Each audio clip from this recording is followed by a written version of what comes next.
नमस्कार। आज जो कहानी प्रस्तुत करने जा रहा हूँ उसका शीर्षक है आत्मनिर्भरता की ओर। नितिन को अब जाकर संतोष मिला था, क्योंकि अब उसकी जेब में उसकी खुद की कमाई के पूरे 3,000 रुपये थे। जबकि इसके पहले वो बहुत चिंतित था, क्योंकि उसके पिताजी ने इस बार सिर्फ 2,000 रुपये ही दिए थे, जबकि उसका मासिक खर्च कम से कम 7,000 रुपये था। नितिन महानगर में रहकर एक सरकारी कॉलेज में इंजीनियरिंग की पढ़ाई कर रहा था।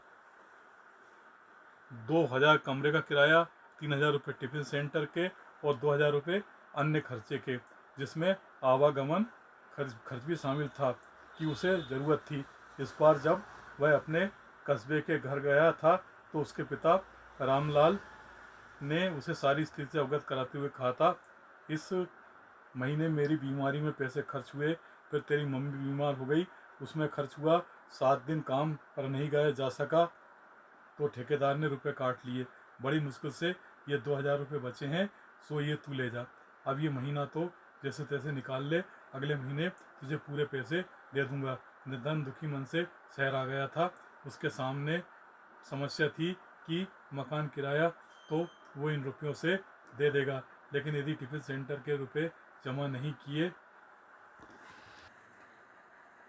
किए तो महीने भर खाएगा क्या। वो दुखी मन से मंदिर के पास बने चबूतरे पर बैठा था, जहाँ कुछ लोग बातें कर रहे थे। कल सावन सोमवार है, कल यहाँ बड़ा भारी मेला लगेगा, पूजा सामग्री खूब बिक्री होगी, आज से ही माल इकट्ठा कर लेना है, सुबह तो बिल्कुल फुर्सत नहीं मिलना है। नितिन ने उनकी बात गौर से सुनी, फिर विचार किया कि कल उसके कॉलेज में सेमिनार है। कल अगर वो कॉलेज ना भी जाए तो कोई फर्क नहीं पड़ने वाला है, क्यों ना वो भी कल फुटपाथ पर कपड़ा बिछाकर दुकान लगाए, कुछ तो आमदनी होगी। घड़ी में समय देखा, दिन के 2 बज रहे थे। उसने समय गंवाए बिना अपनी साइकिल जंगल की तरफ मोड़ दी। करीब 10 किलोमीटर के बाद उसे जंगल नजर आने लगा था। वहाँ से उसने धतूरे के फल फूल इकट्ठे किया। आसपास अकहुआ के खूब झाड़ लगे थे, जहाँ से उसने अकहुआ के फूल तोड़ लिए। फिर उसने दूब इकट्ठी की। इसके बाद बेल के पेड़ पर चढ़कर बेल पत्ती तोड़ ली।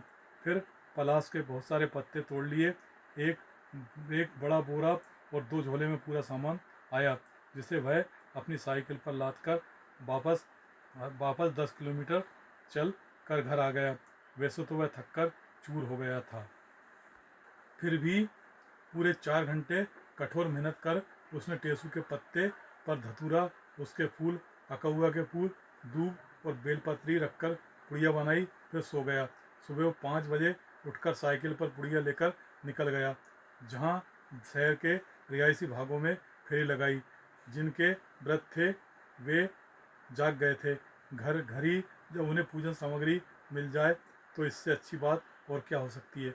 एक पुड़िया उसकी कहीं 20 कहीं 15 तो कहीं 10 रुपये में बिकी। 7 बजे उसने नुक्कड़ की होटल पर चाय पी।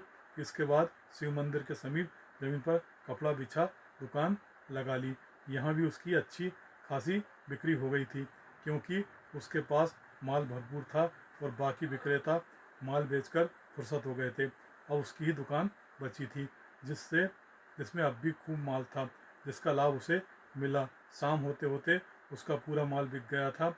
सारे खर्च काटकर उसको पूरे 3,000 रुपये का लाभ हुआ था। ये सारे रुपए उसने टिफिन सेंटर में जमा करने का निश्चय किया था, जिससे उसके महीने भर के भोजन की समस्या हल होना थी। उसने पंचांग में देखा, अगले हफ्ते भी एक त्यौहार है, उसमें भी जंगल में मिलने वाली सामग्री लगेगी। उसने अभी से निश्चय कर लिया था कि उस दिन भी वह ऐसे ही दुकान लगाएगा, जिसमें उसे कम से कम 2,000 रुपये की आय होने की पूरी उम्मीद थी। नितिन को कमाई के जरिए मिल गया था।